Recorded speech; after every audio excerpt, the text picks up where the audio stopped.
En un mundo herido por las divisiones, conflictos y resentimientos, hablar de paz no es una utopía, es una urgencia. Pero la paz verdadera no comienza en tratados ni en discursos, comienza en el corazón.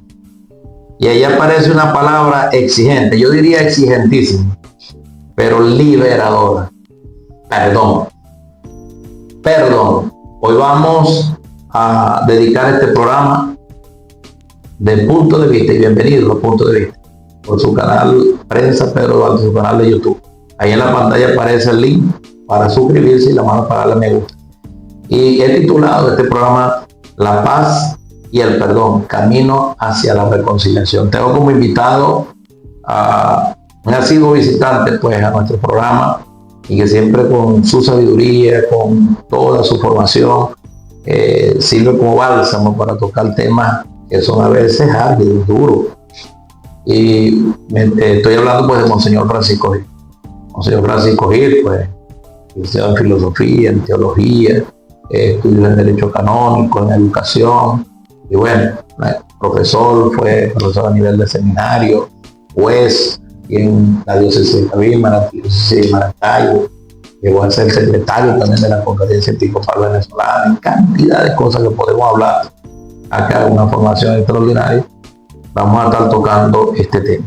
Yo traje un esquema, le doy la bienvenida a Monseñor, para no salirnos de este tema que es tan importante. Yo quiero decir que filosóficamente hay temas que no se agotan. La vida, la muerte, la paz, el diálogo, el perdón, la reconciliación. Yo no puedo decir, hasta hoy hablo de paz, hasta hoy hablo de vida, hasta hoy hablo de muerte, hasta hoy hablo de amor, hasta hoy hablo de perdón. Algunos son más difíciles que otros, pero son temas para siempre. Y esto lo dividí en 5 bloques. Y voy a entrar, pues, dando la bienvenida, reiterando la bienvenida al primer bloque sobre el perdón, y es el perdón desde el punto de vista filosófico. Yo tomo aquí la cita de 2 grandes filósofos. En este caso, 2 grandes pensadores. Hannah Arendt, ella afirmaba que el perdón es la única manera de romper la irreversibilidad de la acción humana. Y luego Jacques Derrida, quien planteaba o hablaba del perdón imposible, entre comillas, ese que solo tiene sentido cuando parece humanamente imposible. A Monseñor de una vez le pregunto, ¿es el perdón un acto de debilidad o de profunda fortaleza interior? Y desde una visión filosófica, ¿por qué el ser humano necesita perdonar para no quedar atrapado en el pasado? ¿Se puede construir paz social sin una cultura del perdón? Bienvenido, Monseñor, por este primero. Gracias, doctor Pedro Duarte. Dios los bendiga a todos. Precisamente la filosofía parte de un concepto del mundo, un concepto del hombre, del universo y del trascendente, de un Dios. Llámese católico, evangélico o de otra religión. Es una concepción. Y de acuerdo a esa concepción, usted va a responder. Si tiene un concepto del hombre utilitarista, a lo mejor perdonar no le sirve. Porque, por ejemplo, William James, que era un gran filósofo, pero más norteamericano, o sea, muy práctico, muy capitalista, muy de lo que me dé producción, ¿no? Más no del interior, de lo que me llena en felicidad propiamente, sino lo que me dé facturas. Pero si usted tiene una concepción del hombre que busca su paz interior, por ejemplo, la filosofía oriental, usted ve que la gente se saluda namaste, o sea, la paz contigo, o sea, te deseo la paz. Y para todas partes, para todas cosas, namaste y no sé qué. No, en un mundo oriental, en una cultura filosófica del Medio Oriente, del mundo oriental, nosotros los occidentales somos más racionalistas, más prácticos, ¿no? Entonces, por eso, ¿para qué lo voy a perdonar si él fue el que me hizo daño? Eso, ¿qué me sirve a mí perdonarlo? O sea, decime vos. Entonces, somos más prácticos, es una cuestión filosófica. Pero en la vida, los años nos enseñan que hay que perdonar. Como dice la filósofa, porque es la única manera de detener las contrariedades, porque los dichos, una violencia engendra otra violencia. O sea, tú vas a responder violencia con violencia, va a nacer de allí otra violencia. ¿Cuándo la cortas? Porque eso es como cuando nosotros estábamos acá, los que somos más mayores, que veíamos esos conflictos de pueblo, por ejemplo, en Santa Rita, que los melean con los Morales, que no sé qué, y pasaron generaciones. Y hasta que alguno se decidió cortar ese odio intergeneracional, no terminó esa pelea. Porque era una cadena, era un conflicto que no terminaba nunca. Y así, podríamos hablar de naciones contra naciones, etnias. En África, ¿cuánto luchó la iglesia para convencer a las diferentes tribus que podían convivir juntos? Todavía en esos países árabes o de ascendencia musulmana, los kurdos, los chiitas, son culturalmente y étnicamente, si no se ponen a dialogar, eso será infinito. Pues. Entonces, por eso dice, vamos a reconciliarnos, vamos a perdonarnos, vamos a tomar algunas medidas y entonces empezará. Y allí, monseñor, en este caso, es estamos hablando de un acto de debilidad o de fortaleza interior. Se necesita mucha fuerza interior para perdonar. La gente dice que el que perdona fácilmente, por ejemplo, una mujer que perdona una infidelidad, y no, es muy débil, tú lo que eres una tonta. Sí, da la impresión que es eso. Se necesita una capacidad de fortaleza, de amor propio. Es contradictorio, porque la gente piensa que no se ama a la persona que perdona, al revés. Se ama tanto que no quiere seguir teniendo conflictos internos, ni de conciencia, ni ese soplete interior, ese fuego que te quema. No. Cuando tú perdonas, el que consigue paz eres tú. O sea, más bien es un amor propio, es una autoestima alta. O sea, me quiero tanto que yo no voy a perder el tiempo odiando mi fuerza, mi mentalidad, odiando a esa persona. No, ya yo lo saqué de mi corazón, ya se lo puse a Dios o a lo que sea, ¿no? Como dijo una vez una amiga mía, por teléfono estaba yo cerca y dice, mira, dejar eso al diablo, a Dios, dáselo a cualquiera, pero quítatelo del corazón. Me dio mucha risa porque ella dice, déjaselo al diablo, ponerlo en manos de, pero no te quedéis vos con ese odio, ¿no? Déjaselo al diablo, déjaselo a Dios. Y yo, oye, pero tú eres cristiano, déjaselo a Dios, que Dios se encargue, pero no se lo va a encargar al diablo. No, pero era lo que quería decir ella era, A quien sea. Sí, a quien sea, pero no te lo quedes tú. Entonces se necesita mucha inteligencia, mucha profundidad de corazón, mucho coraje de decir, hasta aquí llego. Fíjate que el evangelio del domingo pasado, el quinto evangelio, para meter un poquito del evangelio que vamos a tocar ahorita, decía Jesucristo, si tu ojo es motivo de pecado, sácatelo.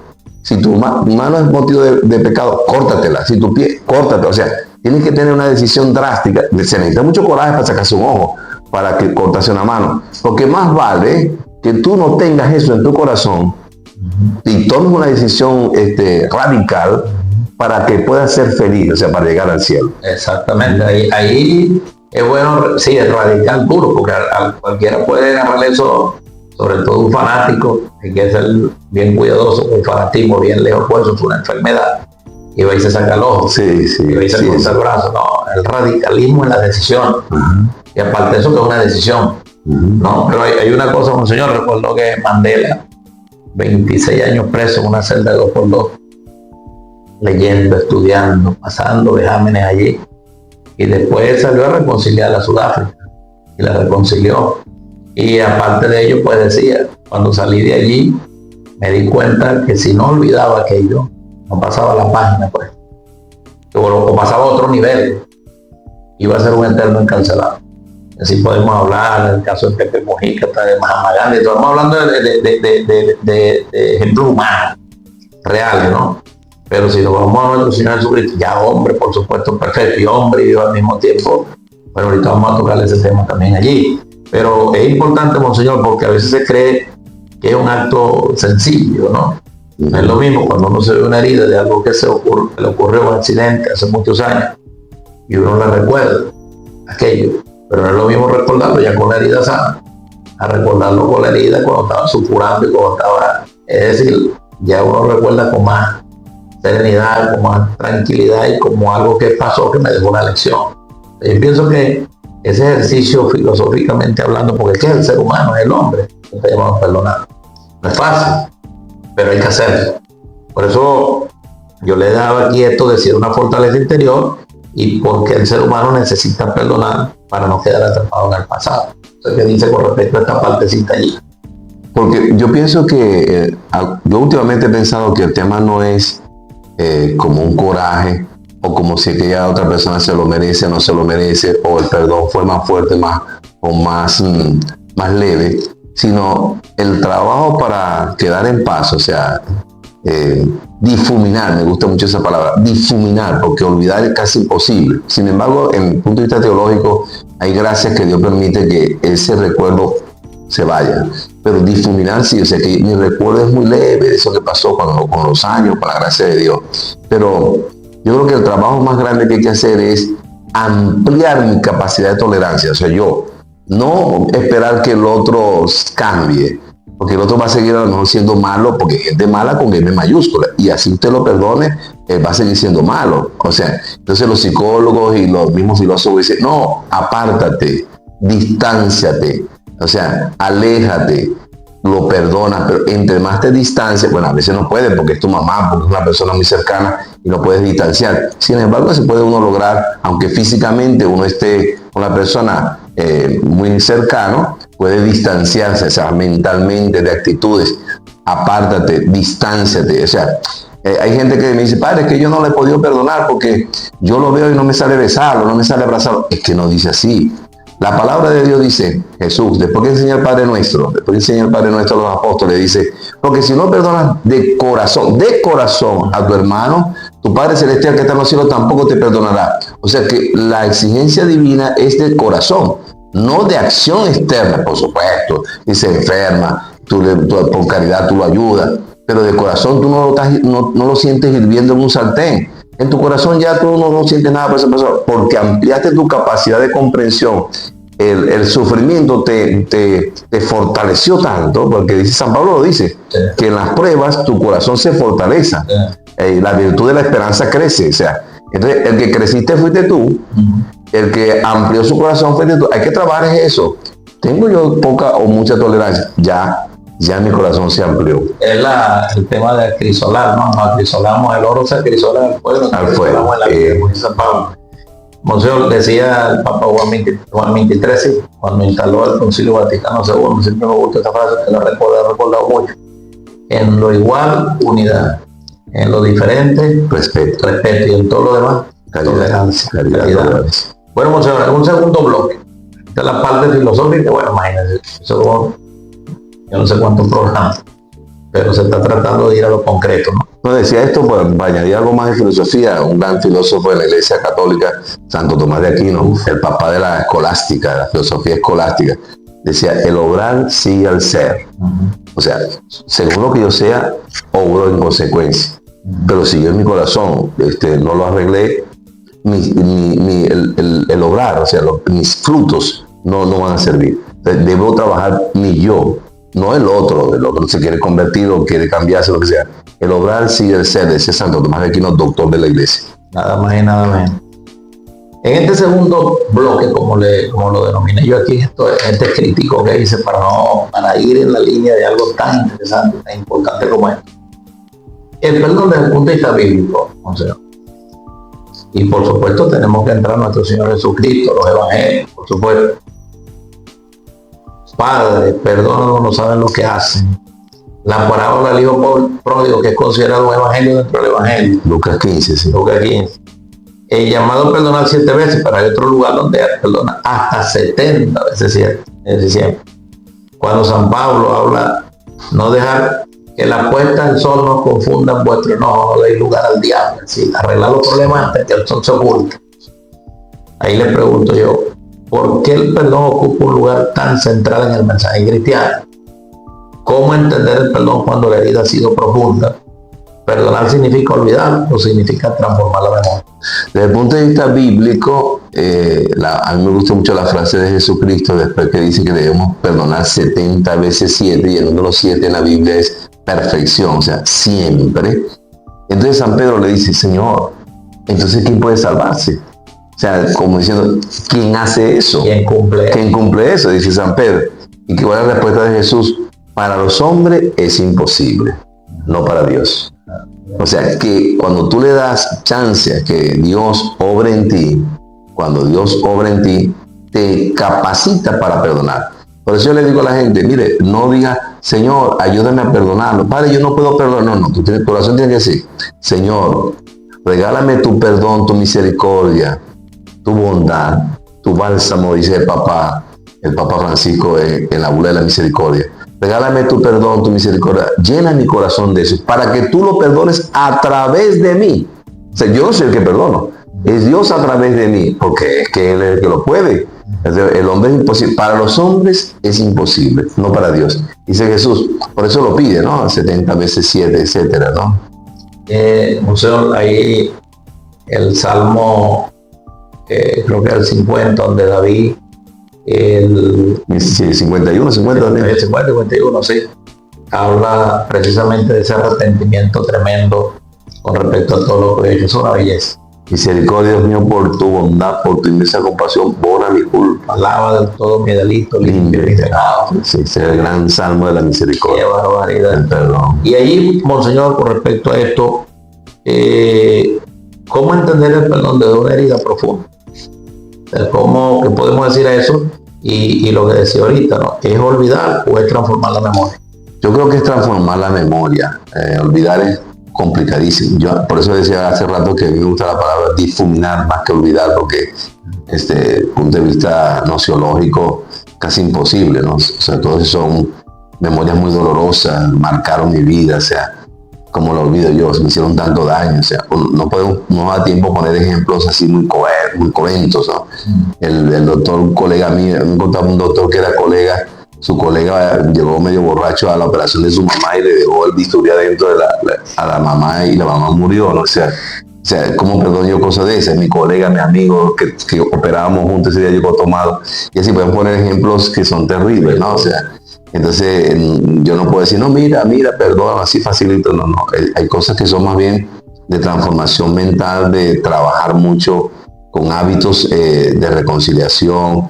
La palabra lo dice, el que no es fiel en lo poco, tampoco será fiel en lo mucho. O sea, que el que no está acostumbrado a perdonar cosas pequeñas, ¿verdad? Es como la mamá le decía, me da un caramelo, ¿cómo se dice? Gracias. El que no está acostumbrado a agradecer, muy complicado que cuando le hagan una cosa buena a uno grande, no agradezca. Después somos muy mal agradecidos. Lo mismo, el que no está acostumbrado a perdonar cosas pequeñas, sino que va guardando, como metiendo en la copa, sucio, va guardando. Llega un momento que explota, ¿no? Porque una cosa grande lo explota. Pero el que hace un hábito del perdón, que sea una virtud, o sea, permite que el Señor... El Papa Francisco tiene una frase muy bonita en esa bula que decimos en la misericordia. Dice, mire, pidan perdón al Señor, pidan perdón a Dios, porque Dios no se cansa de perdonar. No se cansa. Entonces, si Dios no se cansa de perdonar, hay una canción muy linda del Evangelio, pues, no me acuerdo el nombre del autor, se llama Sumérgeme. Sí. Sumérgeme. Es decir, cuando nosotros nos sumergimos en el Señor, o sea, nos dejamos tapar, o como dice Jeremías, ¿verdad? Me sedujiste y me dejé seducir. Cuando nosotros nos sumergimos en Dios, el Dios que es el Dios del perdón. Entonces, claro, algo tiene que pegárseme. O sea, con tu propia fuerza no lo vas a poder. Bueno, sumérgete en el perdón de Dios, y desde el perdón de Dios, entonces tú tratas de acercarte al otro, ¿no? Esa canción es muy bonita, Monseñor. La he escuchado bastante, es cristiana evangélica. Sí, muy buena, bella, sí. Y digo, Monseñor, que a veces uno ve mucha gente con un resentimiento terrible, y así como el personaje que es de la mitología, todo que andaba con un martillo, así, como resentido con la vida. Y parece que a veces como que es más difícil incluso, Monseñor, también hasta el perdón a uno mismo. O sea, ese es fuerte, sí. Fuertísimo, difícil. Para uno mismo. La exageración de la culpabilidad, sí. Exactamente. Sí. O sea, toda una vida eterna, hasta el último día de la vida, pues culpándose y bueno, y pagándole al otro sin tener nada que ver. Sí, sí. En este tercer bloque, el perdón, hablando ya humanamente. Bueno, arriba hablamos filosóficamente, pero aquí estoy hablando ya humanamente de otra perspectiva. Desde la psicología, ¿no? Y la experiencia humana. El resentimiento como carga interior es un problema grave. La paz interior como fruto del perdón, que es lo que decía ahorita, lo difícil que es a veces, ¿no? La paz, sobre todo la serenidad.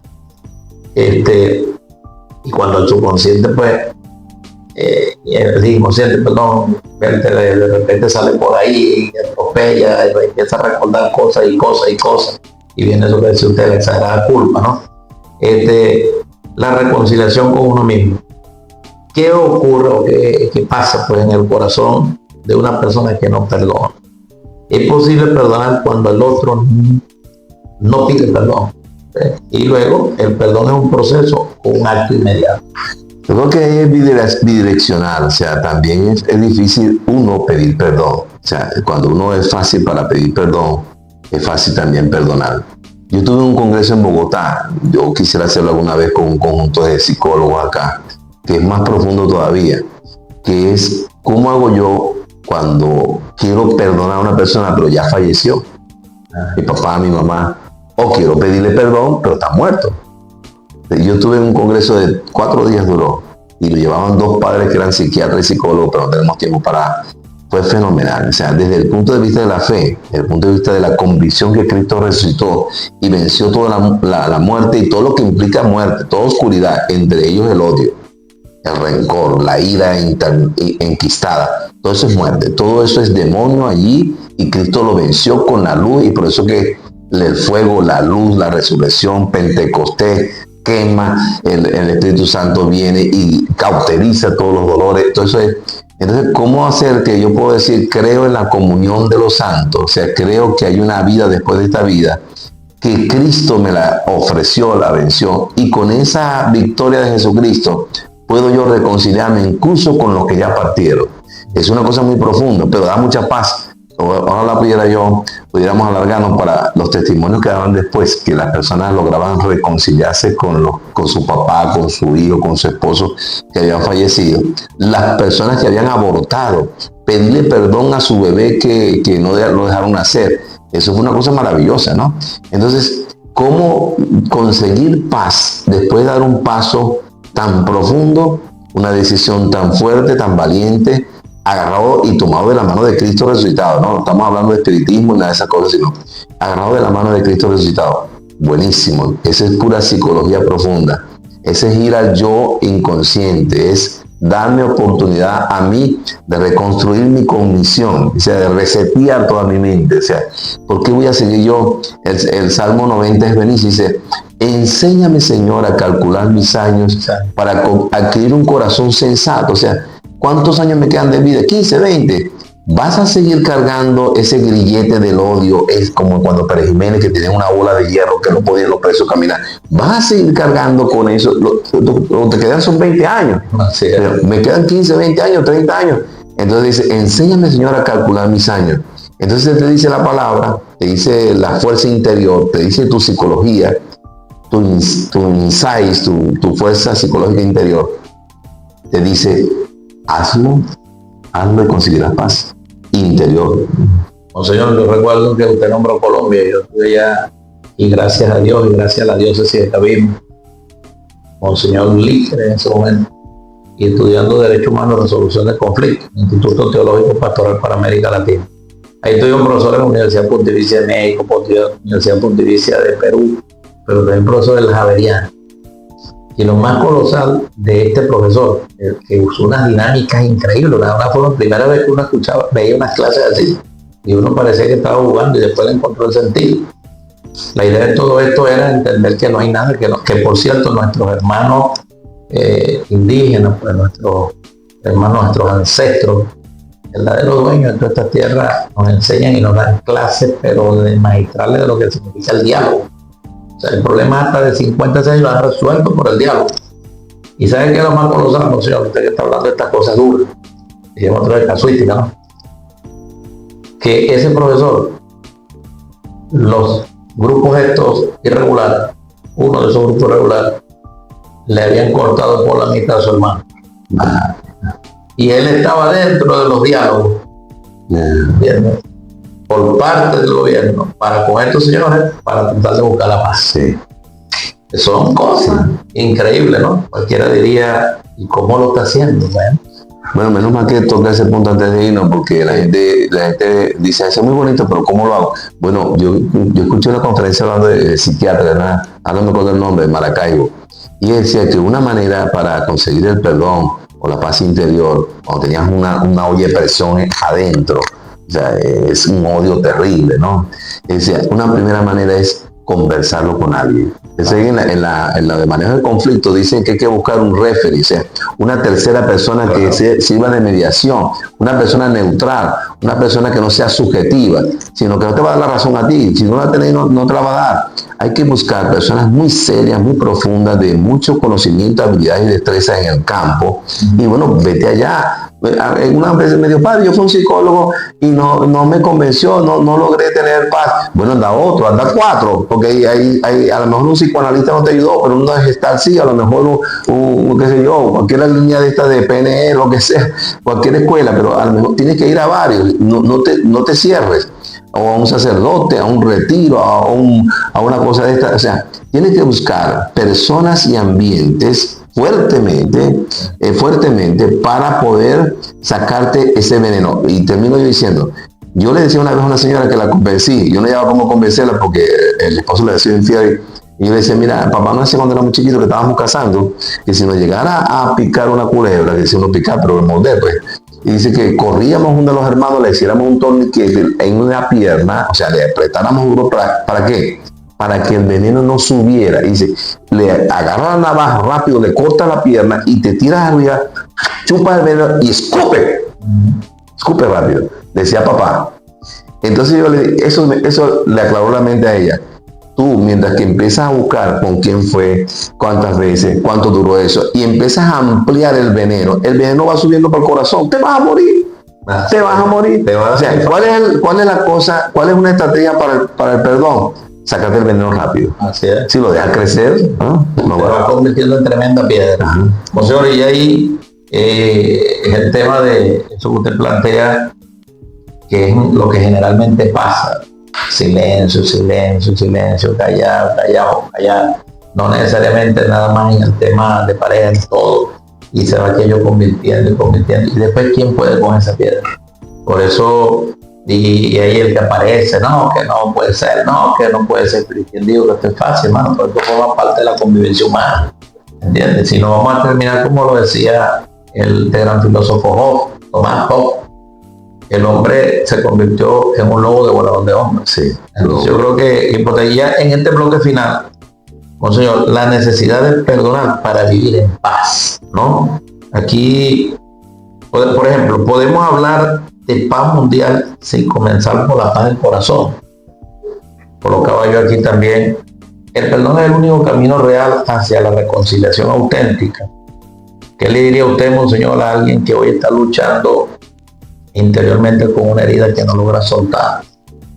¿Es posible estar en paz con Dios sin haber perdonado al hermano? Fíjense todo lo que, y finalmente, ¿qué significa vivir en paz con uno mismo? Hay unos talleres de milagro, algo así, ¿no? Había una figura que me gustaba mucho porque era como que tiraban, ponte un pabilo de acera de amarrar yaca, no sé, de puro hilo. Y ellos decían, suelta ese pabilo, que llegue allá a la persona. Y entonces tú lo vuelves a enrollar poco a poco y vas trayendo a aquella persona. La vas trayendo hasta que llega a ti. O sea, es un proceso. Interiormente igual. O sea, yo anoto, voy haciendo así con calma. Ojalá pudieran tener una varita mágica o yo te voy a decir, ya te voy a dar una oración que la rezáis y a los 5 minutos ya no odiáis. Fue buenísimo. Entonces, normalmente lo que hay que aceptar que es un proceso. Y la palabra lo dice los Salmos, lo dice Isaías, la justicia y la paz se besan. O sea, no puedes hacer una paz nacional, internacional, si no hay justicia, si no hay reconciliación personal, si no te dispones a que el ambiente, la oxigenación de tu sociedad, haya justicia y haya paz. Eso allí es juro, la justicia y la paz. Hay otro tema muy largo, pero lo vamos a tocar, que lo ha hecho la iglesia con los pecados de la iglesia, que quiero decirlo, pero los pecados de pedofilia, el escándalo y eso, muchos niños, niñas que han sido marcadas y odian, y muchos se han suicidado. La iglesia tenemos ese pecado, pero ¿qué pasa? Que hay un resarcimiento de las víctimas, hasta económicamente. En España acaban de llegar a un acuerdo con el gobierno de hacer un resarcimiento con las víctimas. O sea, Hay una palabra que se llama, además de que yo perdono, o pido perdón, o el otro que quiere perdonar, hay una reparación. Claro. Sería ideal, ¿no? O sea, hay una reconciliación, hay un perdón, pero también a su vez hay una reparación. Sería lo ideal para sanar más rápido. Cuando yo veo que la otra persona cambia, o por lo menos hay signos de que está cambiando, o sea, y a su vez recibo yo algo de aquello. Yo no lo hago para ni dinero ni nada de eso, pero normalmente lo están haciendo ahorita, por ejemplo, los obispos de España lo están haciendo desde el punto de vista monetario. Se le están pagando a las víctimas, no sé cuánto es, pero hay una reparación monetaria. Eso es lo de menos, ¿no? Pero eso es simbólico, de que quiero repararte, te quiero curar la herida que yo te hice, ¿no? Entonces hay como una reparación. Eso es bonito. En los alcohólicos anónimos tienen el cuarto paso, lo tienen los narcóticos también, los narcóticos anónimos, que se llama reparación moral. De los 12 pasos que hay en los alcohólicos, los narcóticos, el cuarto paso se llama reparación moral. Es decir, cuando yo he hecho daño, yo, además de pedir perdón, trato de reparar. Eso es muy bonito. Sí, los 12 pasos, las 12 tradiciones, los alcohólicos anónimos. Y bueno, monseñor, elevar el nivel de conciencia. Sí. Tenemos que elevar el nivel de conciencia. Yo le doy las gracias, monseñor, por haber apartado por este espacio para hablar de un tema tan importante. Un minutico, monseñor, allí podemos una oración para cerrar yo con algo que trae escrito acá con respecto a la necesidad de que nosotros nos perdonemos y sigamos adelante entendiendo bien, no desde el punto de vista poético ni romántico, lo que es el verdadero perdón. Sí, Señor Dios, Padre de la misericordia, rico en piedad, lento a la cólera, siempre dispuesto a perdonar. Siempre te queremos pedir en este día que nos ayudes a conseguir la paz contigo mismo, Dios Todopoderoso, que a lo mejor te echamos la culpa de muchas cosas, te perdonamos, Dios, que te hemos echado culpa, que somos nosotros los somos. La paz con los otros que nos han hecho daño, la paz y la misericordia con nosotros mismos cuando nos echamos culpa de más. O sea, esas tres dimensiones del perdón, Señor, con tu gracia, con tu bendición, ayúdanos a conseguirla. Porque tú eres el que vives y reina y quieres un mundo lleno de paz y de tranquilidad. Por eso es que el Espíritu Santo se simboliza con la paloma blanca, que es la paloma de la paz. Porque el Espíritu Santo nos da el coraje, la fuerza para poder reconciliarnos todos. Y dice, Padre, que todos sean uno. Es mi deseo. Juan 17, dice Jesucristo. Como tú, Padre, y yo somos uno. Una sola comunidad, una sola hermandad, una sola humanidad. Amén, amén, monseñor. Yo quiero cerrar con esta pequeña conclusión que escribí por aquí para efectos de este programa especial sobre el perdón. Reitero, un ejercicio que debemos poner en las manos de Dios todos los días. Todos los días. Perdonar no cambia el pasado, pero sí transforma el futuro. La paz no es ausencia de conflicto, sino presencia de reconciliación. Y tal vez, como nos enseña el Evangelio, el verdadero acto de libertad comienza cuando decidimos soltar el resentimiento. Bueno, que Dios les cuide, les bendiga a todos. Gracias por estar con Punto de Vista y nos vemos en el próximo programa. Muchísimas gracias, monseñor. Dios me lo bendiga. Sumérgeme en el río de tu espíritu. Necesito refrescar este seco corazón.